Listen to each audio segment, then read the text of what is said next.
and welcome to another evening of frank conversation here on Hard Copy, coming to you from our studios in Abuja. I'm Maokwe Ogun Yusuf.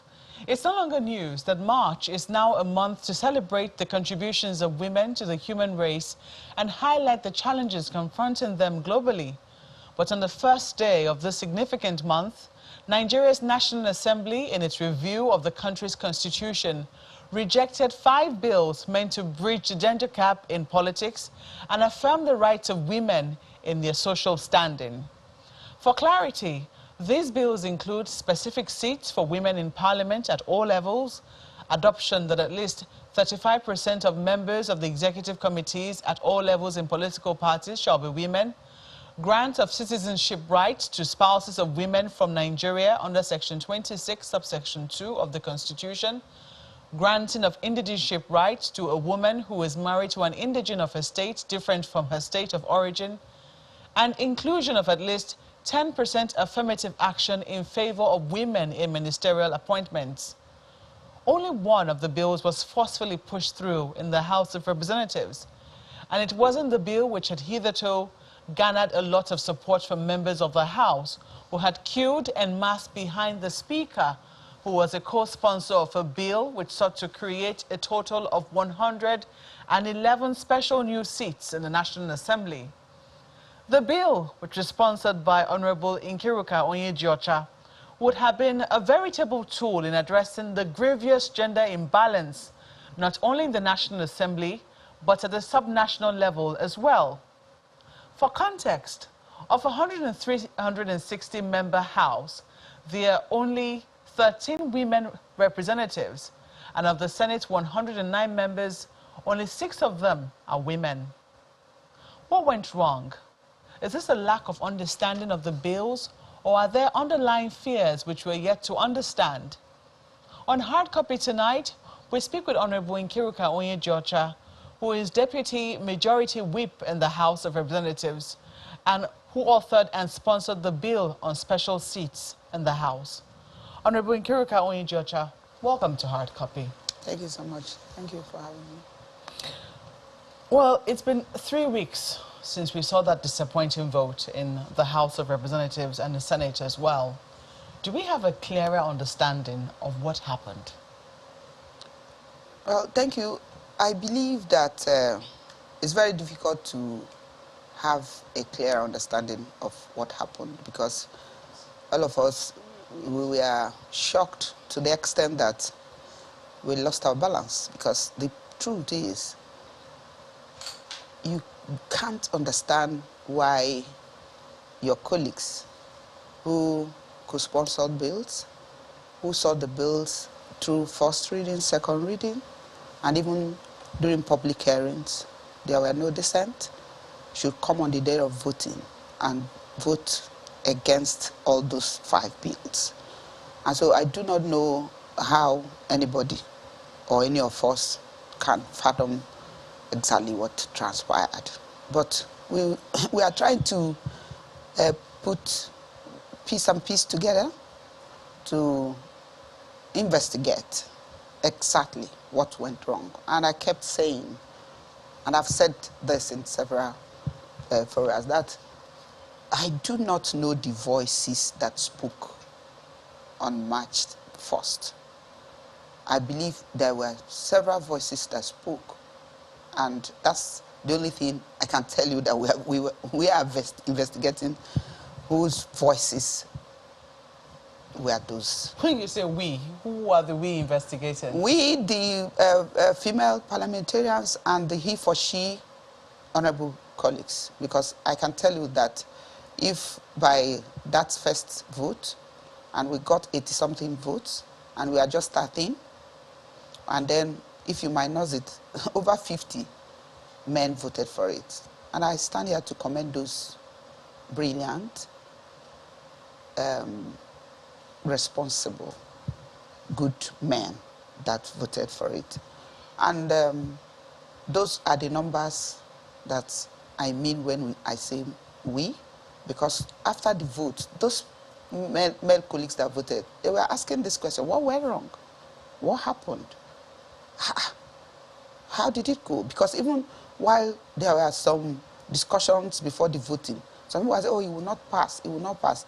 There are those men that were moving around to say, you're not serious, you could sponsor it, you're not serious. We've gone past this. You understand what I'm saying? So when I say we, those are the people, the numbers that, of course, we do not have the numbers on the floor of the parliament because we are just starting.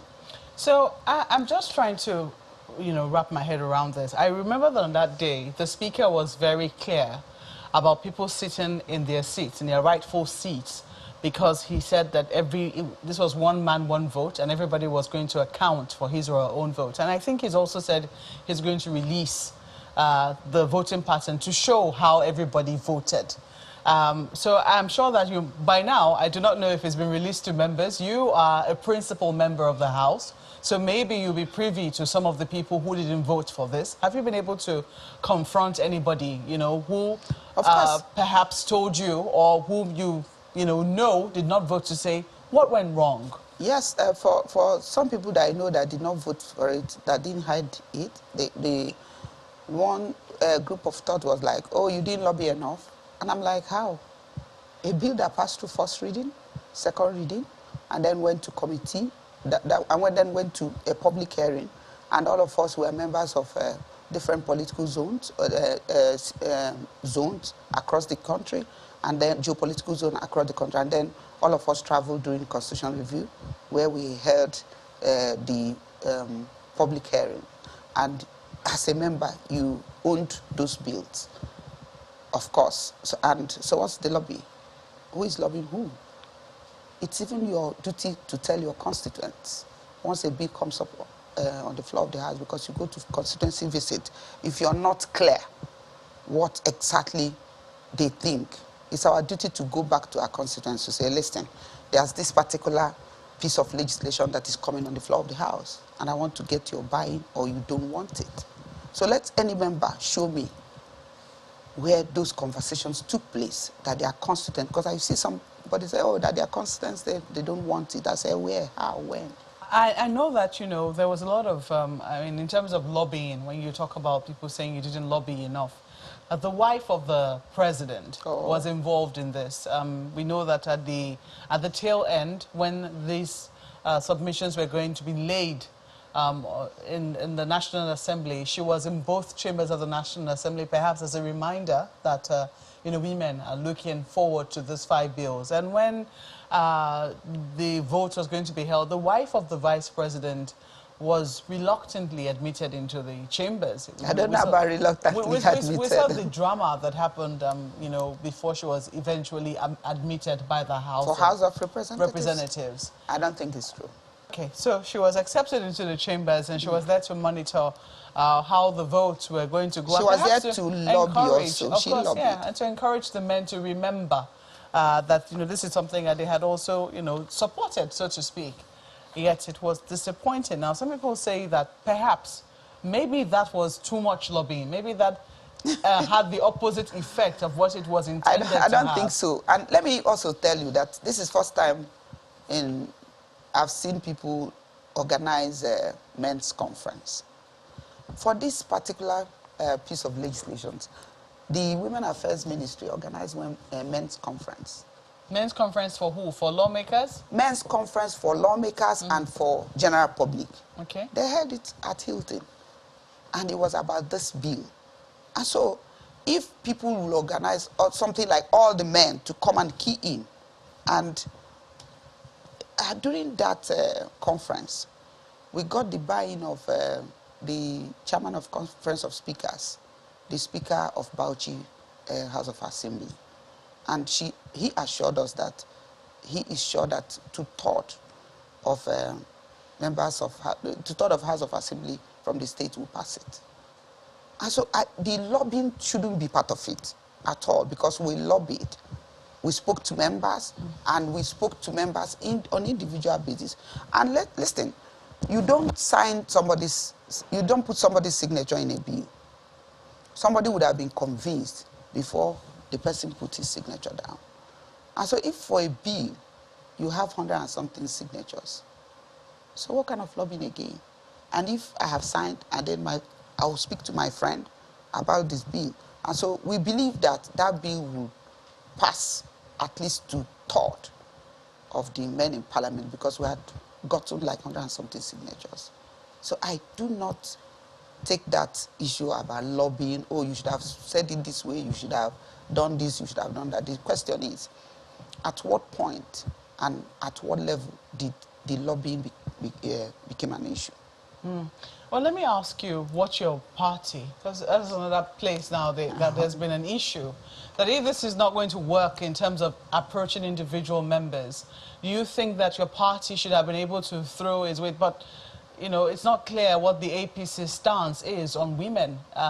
It doesn't have any clear manifesto for women. Do you think that that's where we ought to be looking? Because some people believe that if the party were to give direction, members will have no choice but to follow suit. Well, I believe that the party will do something towards this direction, because you are aware that the women rep, Honorable Stella Okotete, held a conference that the governors attended and every stakeholder from the party. And we pushed for inclusion and affirmative action. And the governors accepted that they are going to look into it, and even during the constitution review of the party. But having said this, I believe also that something very deliberate has to happen. Because, for instance, there are some parties that are giving free forms, and in APC they give like 50% of, like if the form is for, they charge 50% for forms. Like if it's for 1 million, they will say women will pay 500. But beyond that, I think that what the party need to do, if they have not done that, or if they are not considering it, to have a political will to push for women inclusion. Are you pushing the party? Are you already lobbying the party in that direction? Yes, that was why we held the conference with it like 2 months ago. And that was just what the conference was all about, to make sure that the party take into consideration the issue of inclusion of women. Because even when you talk about it in parliament, it's just not about parliamentary positions. The ministerial position is also involved. The party formation and party administration is also involved. And so we are pushing, and we are still pushing hard. And we don't want to do like PDP, that a woman contested for deputy national chairman, Chiroma, Madam Chiroma. And then during the convention, they didn't vote her. And of course, you know that this thing, they discuss it even before they get the votes. Yes, and so, I mean, I'm sure you must have heard the governor of Rivers State. He has taken your party to task on that. I mean, even in the Jonathan era, as the era of President Goodluck Jonathan, there was a 35% affirmative action which he implemented within his cabinet as a policy. That has not continued under this administration. It's something that the executive could by itself implement. And even, according to the governor of Rivers State, in his own state, all the deputies in his state are women. For council chairman, his own deputy as a... But let me tell you something. The Kogi governor is APC governor. And in his cabinet, in his state, everywhere you have a woman, a man as chairman of council, then you get a deputy. Why is it so difficult to replicate that, to say that this is the party's policy? And then the Kwara governor is one of he for she.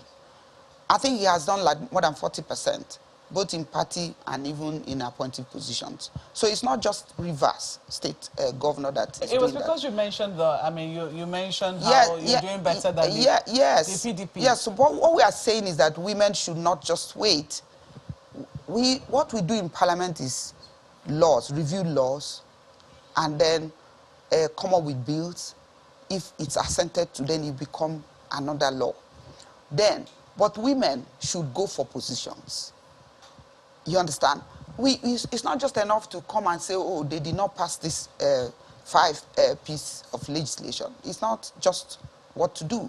What to do now is that it has happened, and then Nigerian women are still pushing that something has to be done. And moving forward, the APC is organizing their conference next week. So I need to see more women picking forms to contest for positions.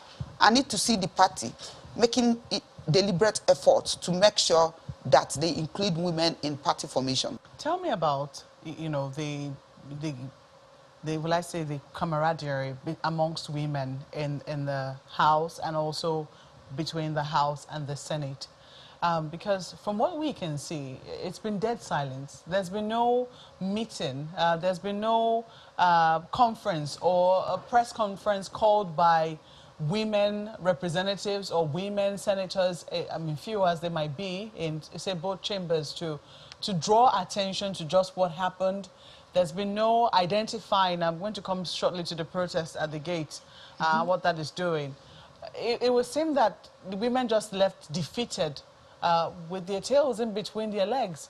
Nothing has happened since that disappointing vote. There's been not a word. I mean, this is the first sit down I'm having with you and any sitting woman lawmaker in the House or even in the Senate since that happened.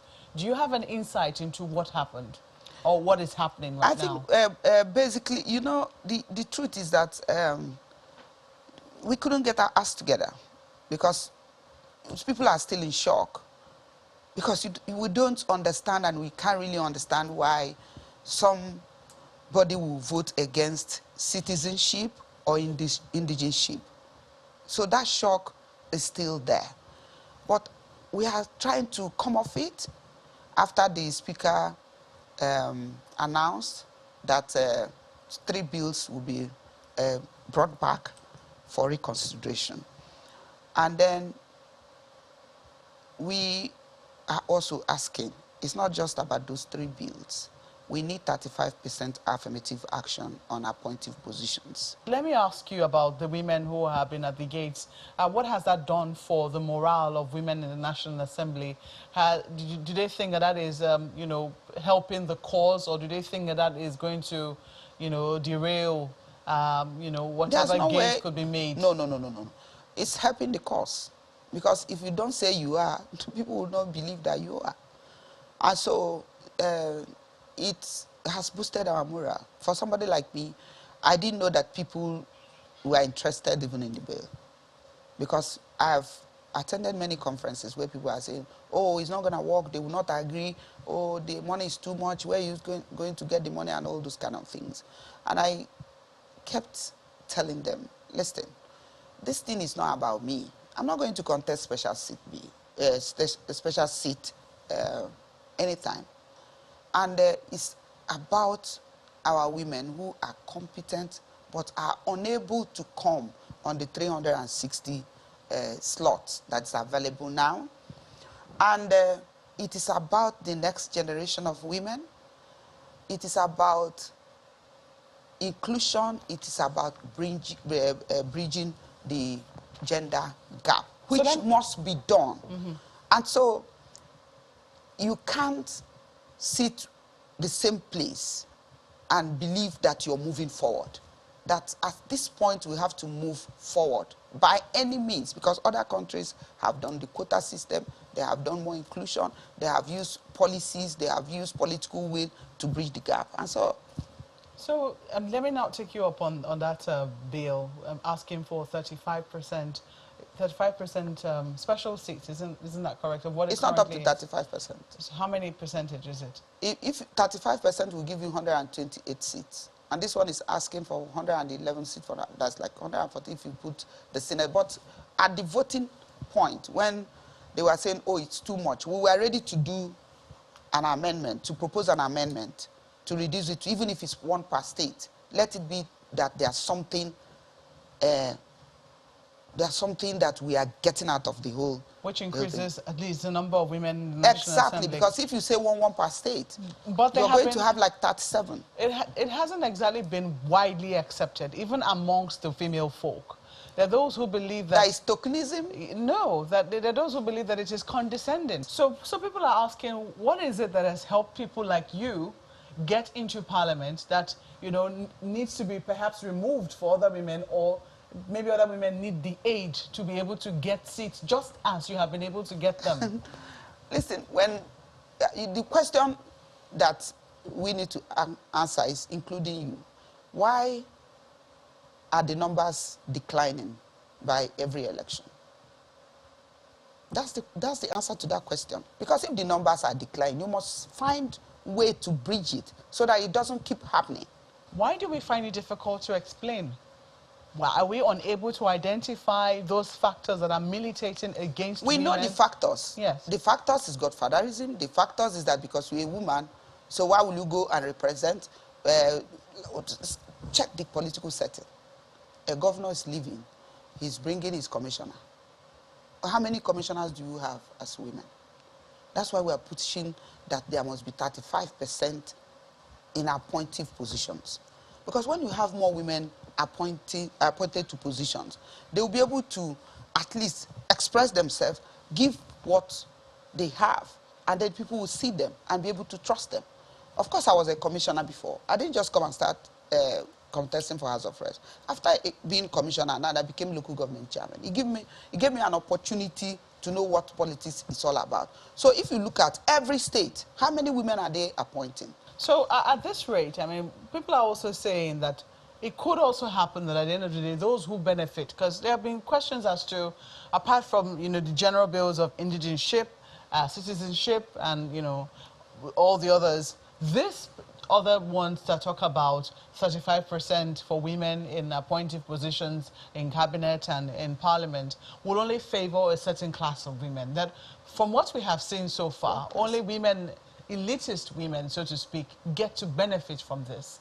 And that will continue to be the situation, and that it could even be counterproductive, that the men who oftentimes bring women will now bring those who are closer to them, and it will now be a cliquey thing, and it will still not benefit the generality of women. Do you exercise such fears? I don't exercise such fears because I know that immediately we got out of the joint section on Constitutional Review Committee, the calls I got was not from the elites. And of course, the elites believe that when they want to contest the election, they will go and contest the election. They were not looking at additional seat bill. It was from the grassroots. It was from people who are saying, oh, this man. Do you know that even by April, May, that many women will buy these forms? They will mobilize. They are so qualified. They have a lot of support. But the clique that decides will not give them the ticket. Let me ask you about this, about now that the House has, said they're going to consider 3 out of the 5, reconsider it. Do you think that the votes will be different this time around? Of course it has to be, because it was a decision by the Parliament. We entered the executive session and explained things, that this thing is not acceptable. How do we go back and explain to our daughters that they are marrying somebody and they will not benefit anything in their lifetime because they are not from that place? So you mean that the girls will have, what you simply saying, okay, if you're a career person, like you're a lawyer, and you have a suitor from Adamawa, because this lawyer know that at the end of the day, maybe she will work in judiciary. So when it comes for her to be appointed a judge, they will say, go back to your state. How do you explain that to them? And you have the authority, you have the power to change things, and you're not changing it. The Senate has been silent, totally silent. And even though the Speaker is optimistic that in concurrence things might change, what we have been told is that the House and the Senate must agree for anything to go through. Yes, that's how... So how do you see that hurdle? Because they haven't said they're going to rescind. They have not said they're going to take a second look at these bills. I believe that the Senate, they shouldn't think otherwise, because these things are something that is as natural as water. How do they sit there and believe that their children will be happy, that they have opportunity to change these ills, and they don't change it? I think it's a matter of justice according to law, and it's a matter of conscience, and it's a matter of fear of God. I don't believe that they would do anything contrary. And of course, the women are pushing and they say they are not going back. So you do believe that thing. When is that vote going to take place? You have an idea? When the last time the Deputy Speaker said maybe in the next 2 weeks, because he said 4 weeks from the time we met, so 2 weeks is gone. I believe that in the next 2 weeks that we'll have that vote. And I believe that Senate President is also listening, and people are talking to him, and they're talking to senators, and I've seen a lot of senators who said, oh, that things went wrong actually, that they need to sit down and revisit. But that's outside the chambers. I mean, I believe that they are Nigerians, and I believe that nobody wants to be remembered from the bad side of history. And so I believe they will do what they need to do. But frankly speaking, there is no way anyone, whether a man, a woman, will sit down and believe that things will continue to happen this way. Because when you remove a woman, you are simply saying you do not want progress. And that's where I'd like to leave this conversation. Honorable Nkiruka Onyejiocha, Deputy Majority Whip in the House of Representatives, thank you so much for coming on Hard Copy. Thank you so much. Thank you for having me. Well, that's our program tonight. Do send us your thoughts on the conversation we've had and on the gender bills. If they were brought up for a general vote, would you support them? Send your feedback to the handles showing on your screen. Thank you for watching. I'm Yusuf. Good night.